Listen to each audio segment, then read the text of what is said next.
January 28th, 1922, 9:15 p.m. Knickerbocker Theatre, Washington, D.C., 1800 Columbia Road, Northwest. A sold-out Saturday night screening. The second feature film, Get Rich Quick, Wallingford, had just started. The orchestra, conducted by Ernesto Natiello, was playing live music.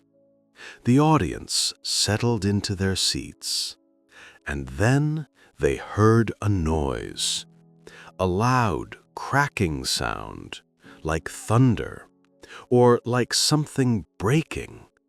Some looked up. Others didn't have time. The flat, concrete roof, buried under 28 inches of heavy wet snow, gave way, and in approximately 15 seconds, the entire roof collapsed into the auditorium. Concrete slabs, plaster, twisted steel beams, 400 tons of snow. All of it came down on 1,700 people. Thomas Fleming was 71 years old. He sat with his 2 adult children, John, 23, an examiner at the U.S. Patent Office, and Mary Lee, 29, preparing to serve as a missionary in the Blue Ridge Mountains. They lived just 1 mile away at 1801 Wyoming Avenue Northwest. They had walked to the theater through the snow, thought it would be fun, a Saturday night movie. But all 3 were crushed to death instantly. Thomas was only identified in the morgue by his watch and personal belongings. His body was too mangled to recognize.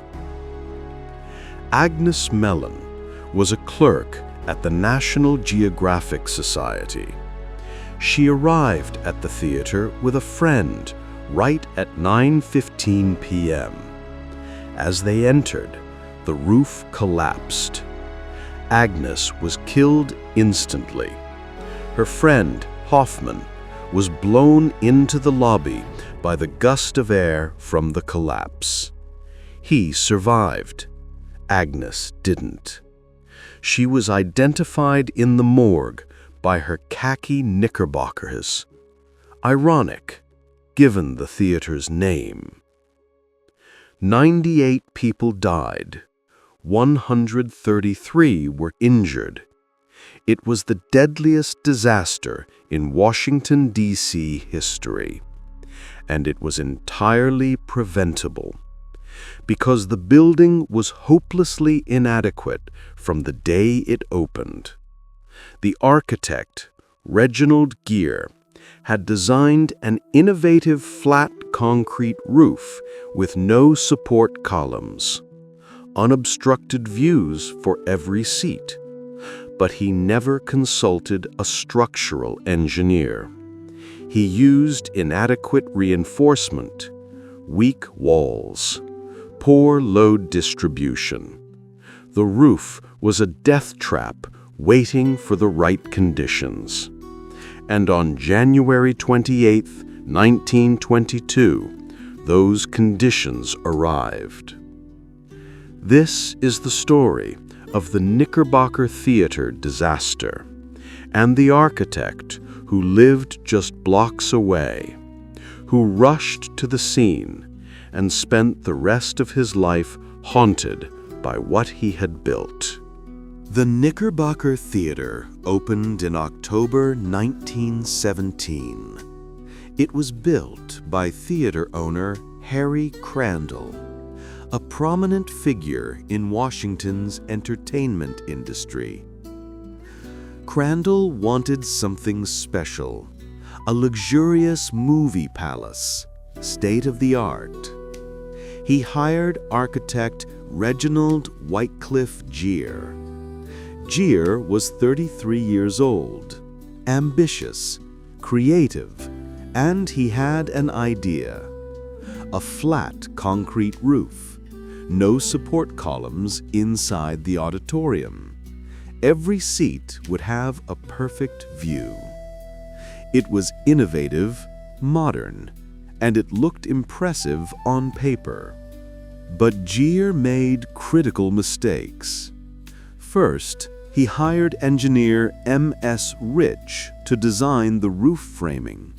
But then Geare made changes, significant changes, without consulting Rich again. Due to World War I, there were steel shortages, so weaker trusses were substituted. The original design called for structural brick walls, but Geare approved hollow brick instead, to save money or to save weight. The result was exterior walls that couldn't adequately support the heavy, flat roof, and Geare never recalculated the loads. Second, the roof design relied on a series of steel trusses spanning the width of the auditorium. The trusses were supported by exterior walls and by interior columns near the lobby. But the connections between the trusses and the walls were inadequate. The gusset plates, the metal plates that connected the truss members to the walls, were undersized and poorly attached. If one truss failed, the entire roof could pancake down. There was no redundancy, no backup, just a single point of failure waiting to happen. The theater opened without incident. It became popular, fashionable. Located in a wealthy neighborhood near 18th Street and Columbia Road, the Knickerbocker attracted Washington's elite, government officials, businessmen, families. On any given night, hundreds packed the theater, and no one knew the roof above them was structurally deficient. The construction of the Knickerbocker Theatre proceeded quickly. Crandall wanted it open for the fall movie season. Geare's design was approved by the city, but building inspections in 1917 were minimal, especially for private theaters. The focus was on fire safety, exits, sprinklers, not structural integrity. So the weak roof framing, the hollow brick walls, the undersized gusset plates, all of it passed inspection because no one looked closely enough. The flat concrete roof was poured in sections, supported by the steel trusses below. The trusses themselves were bolted to the exterior walls using gusset plates. The plates were supposed to transfer the load from the trusses to the walls and from the walls to the foundation. But the plates were too thin, and the bolts were insufficient. If the roof load exceeded the design capacity, the gusset plates would buckle, the connections would fail, and the entire roof would come down. The theater's interior was lavish: ornate plaster moldings, velvet seats, a full orchestra pit, capacity for over 1,000 patrons. The balcony extended over the rear seating area, adding even more weight to the structure. But again, no one questioned the design. Geare had a reputation. He was a licensed architect, and Crandall trusted him. By October 1917, the Knickerbocker Theatre was complete. It opened to great fanfare. The Washington Post praised its elegance, its modern design, its unobstructed sightlines. And for 4 years, It operated without major problems. Minor roof leaks, some cracking in the plaster, but nothing that raised alarms. Until January 1922. On January 27th and 28th, 1922, a massive snowstorm hit Washington, D.C. It started Thursday night, and by Saturday evening, 28 inches had fallen. The snow was heavy, wet, dense. Each inch weighed approximately 0.4 pounds per square foot. 28 inches meant over 12 pounds per square foot. Across the entire roof, that was approximately 400 tons, far exceeding the design capacity. Theater owner Harry Crandall was aware of the storm, but he didn't close the theater. Saturday night was one of the busiest nights of the week, and the storm meant people were looking for entertainment, something to do after being snowed in for 2 days. So the Knickerbockers stayed open. 2 showings. The first film, School Days, started at 7:30 p.m. The second, Get Rich Quick Wallingford, started at 9 p.m. Both sold out. At approximately 9:10 p.m., staff noticed creaking sounds. Some plaster dust fell from the ceiling. A few patrons looked up, but no one evacuated. The orchestra kept playing. The film kept rolling. And at 9:15 p.m., the roof failed. Truss T11 near the northwest corner, unseated from the wall. The gusset plate buckled. The connection gave way, and in a domino effect, the remaining trusses ripped from their supports. The entire flat roof collapsed inward. 15 seconds. That's all it took. The concrete roof slabs fell first, smashing through the balcony. The balcony collapsed onto the main floor seating. Then came the steel trusses, the plaster, the snow, all of it burying the audience under tons of debris.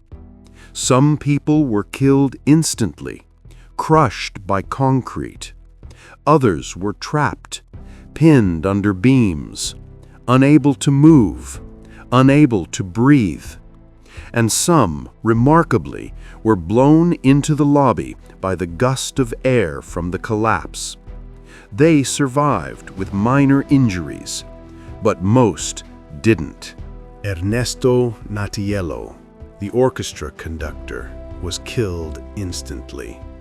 His wife survived. Former Congressman Andrew Jackson Barchfeld was crushed to death.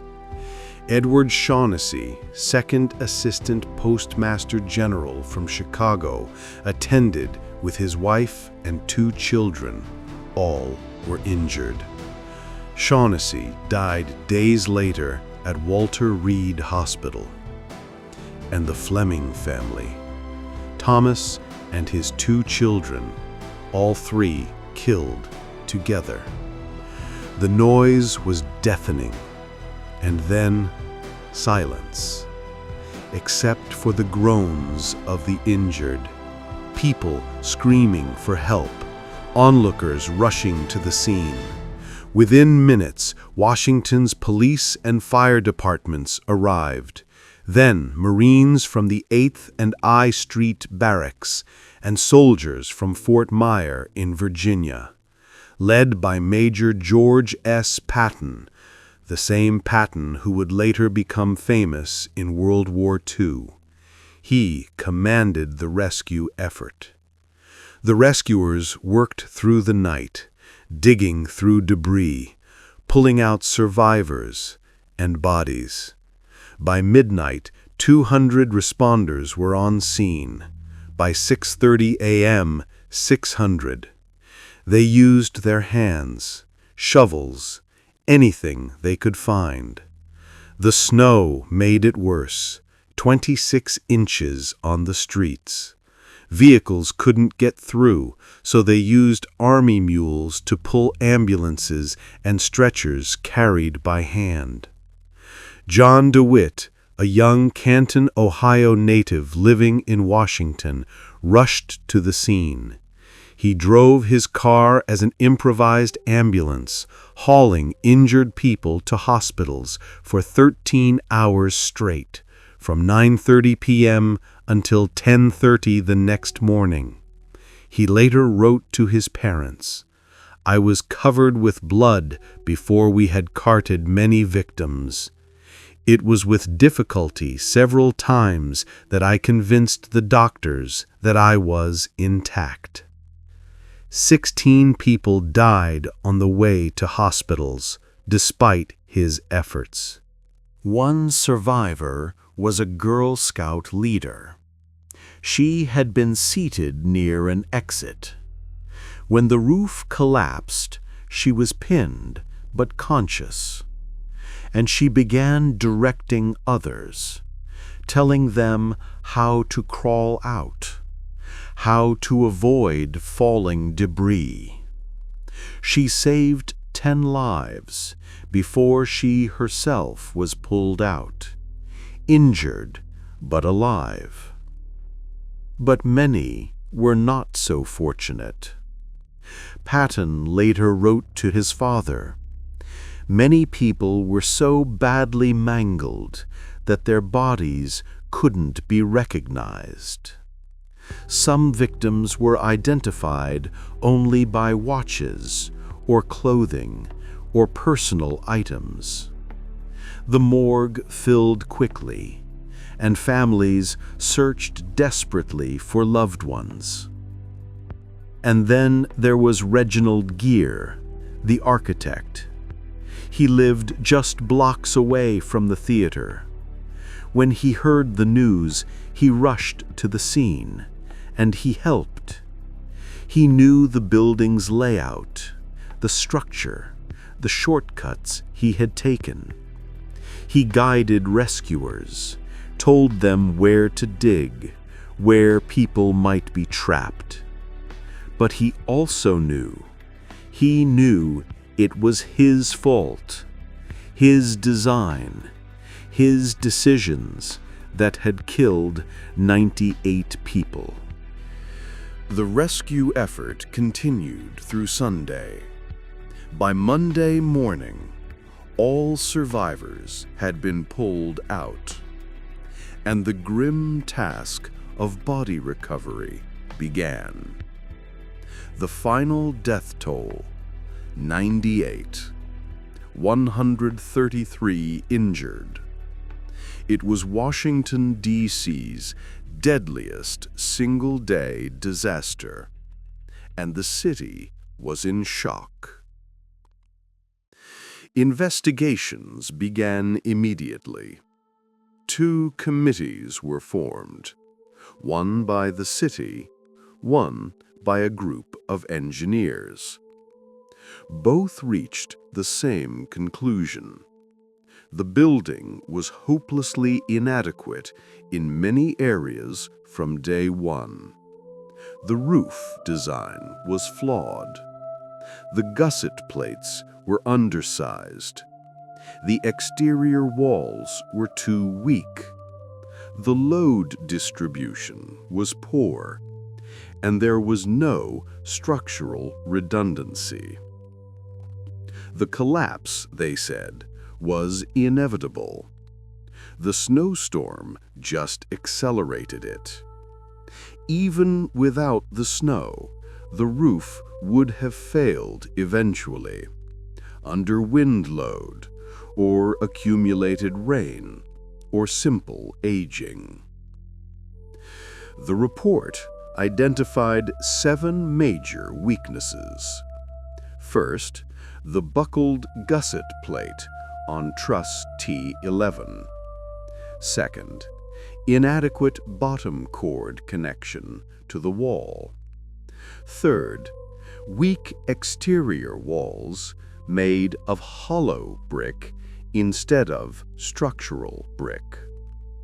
Fourth, insufficient reinforcement in the roof concrete. Fifth, poor load distribution across the trusses. Sixth, no redundancy or backup support. Seventh, overall structural deficiency that made collapse inevitable. The findings were damning, and the public demanded accountability. In March 1922, a grand jury indicted 5 people: Reginald Geare, the architect; Harry Crandall, the theater owner; the contractor; the engineer; and a city inspector, all charged with manslaughter. But the legal system moved slowly, and over the next 2 years, charges were dropped one by one. The engineer claimed he was only consulted on the original design, and that Geare made changes without his approval. The contractor said he built to the plans provided. The inspector said he only checked fire safety, not structure. And Harry Crandall said he trusted the professionals. Reginald Geare's defense was the weakest. He admitted making changes. He admitted not consulting the engineer again. But he argued the snowstorm was an act of God, unforeseeable. The prosecutors disagreed. They said any competent architect would have accounted for snow loads, especially on a flat roof in a region where snowstorms, while rare, were known to occur. But the case fell apart. Witnesses conflicted, evidence was incomplete, and ultimately no one was convicted. All charges were dismissed. But Geare's career was over. His architect license was revoked. He was 37 years old, and he would never design another building. He spiraled into depression, haunted by the faces of the dead, the screams, the knowledge that his shortcuts killed 98 people. On August 20th, 1927, Reginald Geare died by suicide. He was 38 years old. 5 years after the collapse, he never escaped the guilt. Harry Crandall fared little better. He hired architect Thomas Lamb to rebuild, using Geare's original facade, but with an entirely new structure, properly engineered. The new Ambassador Theatre opened in September 1923, just 20 months after the disaster. But Crandall was haunted. He could never forget. And in 1937, 15 years after the collapse, he also died by suicide. 2 men, destroyed by one building. The Knickerbocker Theatre disaster changed Washington, D.C.'s building codes. The city mandated structural engineering review for all new construction, required calculations for snow loads, roof loads, wind loads, and regular inspections of existing buildings, especially theaters, schools, public assembly spaces. The changes came too late for the 98 who died, but they saved lives in the decades that followed. The disaster also highlighted the dangers of flat roofs in regions with snowfall. Architects began avoiding them, or designing them with adequate drainage, pitched sections, structural redundancy. The Knickerbocker became a cautionary tale, taught in engineering schools, studied in structural failure courses, a reminder of what happens when shortcuts are taken, when egos override expertise, when cost savings are prioritized over safety. The victims were never forgotten, at least not by their families. Thomas Fleming and his children were buried together in the Presbyterian cemetery, near their relatives. Their descendants still visit the graves. Agnes Mellon's family mourned her, the young woman identified by her khaki knickerbockers. Ernesto Natiello's widow grieved for years, and the other 95, all remembered by someone, all missed. In recent years, there have been calls for a memorial, a plaque, something to mark the site, to honor the dead. The Ambassador Theatre, which replaced the Knickerbocker, operated until 1969. It was torn down, replaced by an apartment building. Today, there's nothing at the site to indicate what happened. No marker, no sign. Just a building and people who have no idea that 98 people died there, on a Saturday night, watching a movie. The questions remain. Could it have been prevented? Absolutely. Should Geare have been held criminally responsible? Many think so, but the legal system failed.